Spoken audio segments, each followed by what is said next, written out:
இனிய நண்பர்களே, அன்பான வணக்கங்கள்.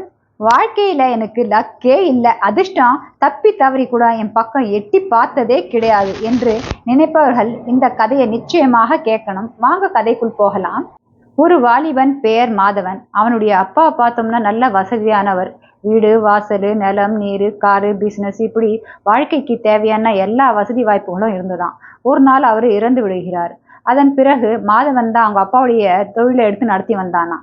ஆனா பிசினஸ் சரியான முறையில நடத்த தெரியாத காரணத்தினால ஏகப்பட்ட நஷ்டம் ஏற்பட்டுதான். வீடு, வாசல், இருந்த சொத்து பத்து எல்லாத்தையும் வித்து தன்னுடைய நஷ்டத்தை சரி கட்டினானா. அடுத்த வேலைக்கு சாப்பாடுக்கே வழி இல்லாம சாலை ஓரத்துல வந்து உக்காந்துட்டானா.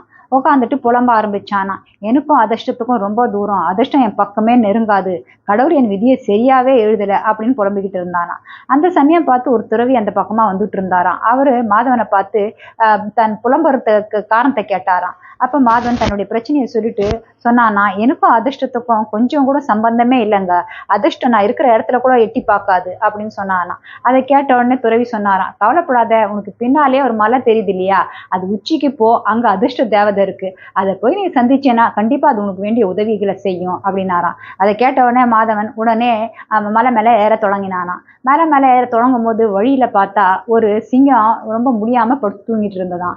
அந்த வழியில போகும்போது அந்த சிங்கம் மாதவனை பார்த்து, எனக்கு ரொம்ப பசியா இருக்கு, உடம்பு முடியல, நான் ரொம்ப நாளா இப்படியே படுத்துக்கிட்டு இருக்கேன், எனக்கு ஏதாவது உணவு கொடுக்க முடியுமா அப்படின்னு கேட்டுதான். அதை பார்த்த மாதவன் சொன்னானா, எனக்கு இப்ப நேரம் கிடையாது, நான் அதிர்ஷ்ட தேவதையை சந்திக்க போறேன், வரும்போது வேணா உனக்கு எதனா உதவி செய்யறேன் அப்படின்னு சொன்னானா. அதுக்கு சிங்கம் சொல்லிச்சான், சரி நீ போறதான் போற, அந்த அதிர்ஷ்ட தேவதை கிட்ட என் வியாதிக்கு என்ன செஞ்சா சரியாகும்னு மட்டும் கேட்டுட்டு வந்து எனக்கு சொல்லேன் அப்படின்னு சொல்லிச்சான். அதை கேட்ட உடனே மாதவன் கண்டிப்பா இந்த கேள்விக்கு நான் பதில் வாங்கிட்டு வரேன்னு அங்கிருந்து கிளம்பி போனானா.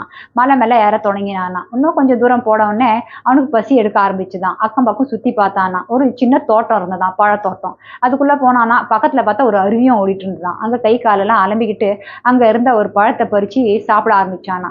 வாயில வச்சு கடிச்சதுதான் நான் ஒரே கசப்பா இருந்ததான். பழத்தை கீழே துப்பிட்டானா. துப்பிட்டு இங்கே அங்கேயும் பார்க்கும்போது அந்த பழத்தோட்டத்துடைய முதலாளி அங்க வந்தாராம். அவர் பார்த்துட்டு மாதவனை சொன்னாராம், இந்த தோட்டத்துல இருக்கிற எல்லா பழமே ரொம்ப கசப்பா இருக்கும், வாயிலே வைக்க முடியாது, மரம் நிறைய பழம் காய்க்குது, ஆனா என்ன தெரியல எல்லாமே கசக்குது, எனக்கு இது காரணம் என்னன்னு புரியல அப்படின்னு சொன்னாராம். அதை கேட்ட மாதவன் சொன்னாராம், கவலைப்படாதீங்க, நான் வந்து அதிர்ஷ்ட தேவதையை தான் பார்க்க போறேன், அதிர்ஷ்ட தேவதை கிட்ட இதுக்கு என்ன காரணம், இதை எப்படி சரி பண்றது நான் உங்களுக்கு கேட்டுன்னு வந்து சொல்றேன் அப்படின்னு சொன்னானா. அதை கேட்டவொடனே அது பழத்தோட்டக்காரருக்கு ரொம்ப சந்தோஷமாயிடுச்சான். கண்டிப்பா என் கேள்விக்கு பதில கேட்டுட்டு வாப்பா அப்படின்னு சொன்னாராம்.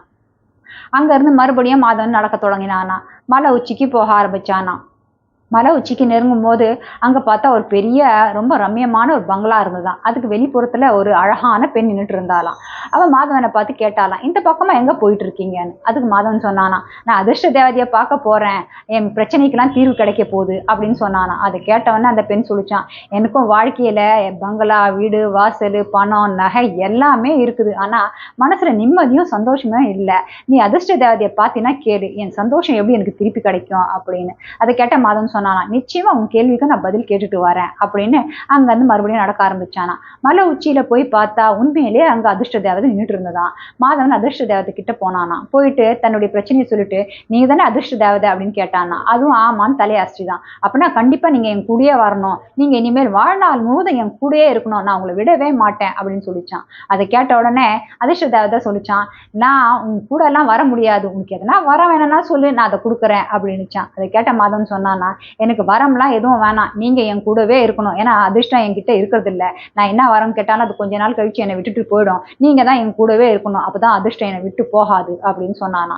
அப்ப அது அதிர்ஷ்ட தேவதை நினைச்சு பார்த்துதான், இவன் கிட்ட என்ன சொன்னாலும் புரியாது அப்படின்ட்டு, சரி நீ முன்னாடி நட, நான் பின்னாடியே நடந்து வரேன் அப்படின்னு சொல்லிச்சான். மாதவனும் நடக்க ஆரம்பிச்சானா. அப்பப்ப பின்னாடி திரும்பி பார்த்துக்கிட்டே இருந்தானா, அதிர்ஷ்ட தேவதை வருதா இல்லையான்னு. வழியில மாதவன் அந்த 3 கேள்விக்கும் பதில் கேட்டானா. அதிர்ஷ்ட தேவதையும் அந்த 3 கேள்விக்கும் பதில் சொல்லிச்சான். அதை கேட்டுட்டு அந்த பங்களா கிட்ட வந்தானா. வந்துட்டு அந்த பெண்ணை பார்த்து அதுக்கான பதில சொன்னானா. அதுக்கப்புறம் அந்த பழத்தோட்டக்காரருக்கு வந்தானா.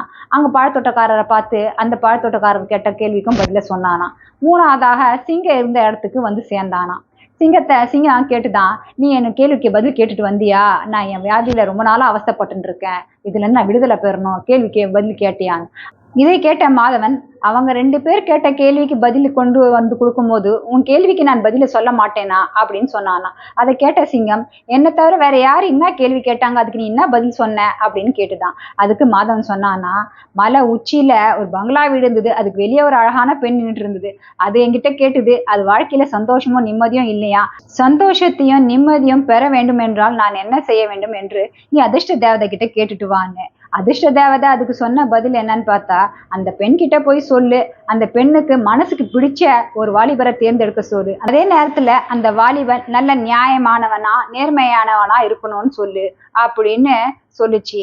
அதுக்கு சிங்கம் கேட்டுதா, பதில நீ சொன்னியா, அதுக்கு அந்த பெண் என்ன சொன்னான். அதுக்கு மாதவன் சொன்னானா, ஆமா நான் அந்த பெண் கிட்ட பதில சொன்னேன். அதுக்கு அந்த பெண் சொல்லிச்சு, எனக்கு உன்னைதான் பிடிச்சிருக்கு, நான் உன்னையே திருமணம் செஞ்சுக்கிறேன், அதுக்கு பிறகு என்னுடைய வீடு வாசல் பங்களா சொத்து எல்லாமே உனக்கு சொந்தம், நீங்க நிம்மதியான வாழ்க்கைய வாழலான்னு சொல்லிச்சு. என் பின்னாலதான் அதிர்ஷ்ட தேவதை வருத, எனக்கு என்னத்துக்கு இந்த அல்ப சொத்துன்னு நான் அந்த பெண்ணையும் வேணான்னு சொல்லிட்டேன், அந்த பங்களாவும் வேணான்னு சொல்லிட்டேன், அங்கிருந்து கிளம்பி வந்தேன். சரி 2வது கேள்வி யார் கேட்டா, அதுக்கு என்ன பதில் சொன்னேன்னு சிங்கம் கேட்டுதான். அதுக்கு மாதவன் 2வது கேள்வி ஒரு பழத்தோட்டக்காரர் கேட்டாரு. அவர் தோட்டத்துல இருக்கிற பழம் எல்லாம் ரொம்ப கசப்பா இருந்தது, அதெல்லாம் இனிப்பா மாறணும்னா என்ன என்னான்னு கேட்டுட்டு வர சொன்னாரு. நான் அதிர்ஷ்ட தேவதை கிட்ட கேட்டேன். அதுக்கு அதிர்ஷ்ட தேவதை சொல்லிச்சு, பழத்தோட்டம் இருக்கிற தெற்கு திசையில கடைசி பகுதியில போனேன்னா அங்க ஒரு மரம் இருக்கும், அந்த மரத்துக்கு கீழ்ப்பகுதியில தோண்டினாக்கா 2 பானை கிடைக்கும், அதுல ஒரு பானையில பாத்தீங்கன்னா நிறைய பாவக்காய் விதைகள் இருக்கும், அதை தூக்கி தூர போட்டுட்டு அதுக்கு கீழே இன்னொரு பானை இருக்கும், அதுல நிறைய தங்க காசுகள் இருக்கும். பாகக்காய் விதை உள்ள பானையை தூக்கி தூர போட்டுட்டாலே அந்த தோட்டத்துல இருக்கிற மரத்துல இருக்கிற பழம் எல்லாம் இனிப்பா மாறிடும் அப்படின்னு தேவதை சொல்லிச்சு. அதை எடுத்துட்டு வந்து அந்த பதில நான் தோட்டக்காரர்கிட்ட சொன்னேன். அவரும் அதை கேட்டுட்டாரு. கேட்டுக்கிட்டு, கொஞ்சம் நில்லப்பா, நான் அந்த மரத்து கீழே போய் தோண்டி அது கீழே புதையல் இருக்குன்னு சொன்னீங்க, அதுல பாதி புதையல உங்க கையில கொடுத்துட்றேன், நீ சொன்னதுனால தான் எனக்கு இந்த லாபம், அது இல்லாத என் தோட்டத்துல இருக்கிற பழம்லாம் இனிப்பா மாறிடுச்சுன்னா அதை வச்சு வேற நான் வியாபாரம் செஞ்சுப்பேன், அதனால கொஞ்சம் பொருள் நான் அந்த தங்க காசுகள் எடுத்துட்டு வரேன்னு சொன்னாரு. ஆனா நான் தான் வேண்டான்னு சொல்லிட்டேன், என் பின்னாலதான் அதிர்ஷ்ட தேவதை வந்துட்டு இருக்குது, அதனால இந்த அல்ப சொல்ப காசெல்லாம் எனக்கு எதுக்கு அப்படின்னு வேண்டான்னு சொல்லிட்டு வந்துட்டேன் அப்படின்னு சிங்கத்தை பார்த்து மாதவன் சொன்னானா. சரி என் கேள்விக்கு என்ன பதில் அதிர்ஷ்ட தேவதை சொல்லிச்சு, அதை சொல்லு அப்படின்னு சிங்கம் கேட்க மாதவன் சொன்னானா. அந்த அதிர்ஷ்ட தேவதை என்ன சொல்லிச்சுன்னா, அந்த சிங்கம் என்னைக்கு இந்த உலகத்திலேயே முட்டாள் மனிதனை பிடிச்சி அவனுடைய மூளையை சாப்பிடுதோ அந்த க்ஷணமே அதோடைய வியாதி குணமடையும் அப்படின்னு சொல்லிச்சின்னு சொன்ன உடனே சிங்கம் சொல்லிச்சான், இந்த உலகத்துல வலை போட்டு தேடினா கூட உன்னை போல ஒரு முட்டாள் மனிதனை என்னால தேடி கண்டுபிடிக்கவே முடியாது, நீதான் சரியான முட்டாள் அப்படின்னு சொல்லிட்டு அதவனை நோக்கி பாய்ந்து அவனை கடிச்சு தின்னுடுச்சான். எனவே நண்பர்களே, அதிர்ஷ்டம் நம்ம வாழ்க்கையில லாட்ரியாவோ இல்ல நம்ம எந்த முயற்சிகளும் செய்யாம பணம் காரு வீடு வசதின்னு கிடைச்சிடாது. அதிர்ஷ்டம் என்பது என்ன, லக் என்றால் என்ன, லக் என்றால் கடவுள் நமக்கு வாழ்க்கையில முன்னேறுவதற்காக வாய்ப்புகளை கொடுப்பார். யார் ஒருவர் தனக்கு கிடைக்கிற வாய்ப்புகளை சரியான நேரத்துல சரியான முறையில தனக்கு சாதகமாக பயன்படுத்தி வாழ்க்கையில முன்னேறி வெற்றி பெறுகிறார்களோ அவங்களதான் அதிர்ஷ்டசாலிகள், லக்கி பர்சன் என்று போற்றுகிறார்கள். மீண்டும் இது போன்ற கதையுடன் உங்களை சந்திக்கிறேன். பிடிச்சிருந்தா லைக் ஷேர் அண்ட் சப்ஸ்கிரைப் பண்ணுங்க. உங்களுடைய கருத்துக்களையும் மறக்காம சொல்லுங்க. நன்றி. ஓம் சாந்தி.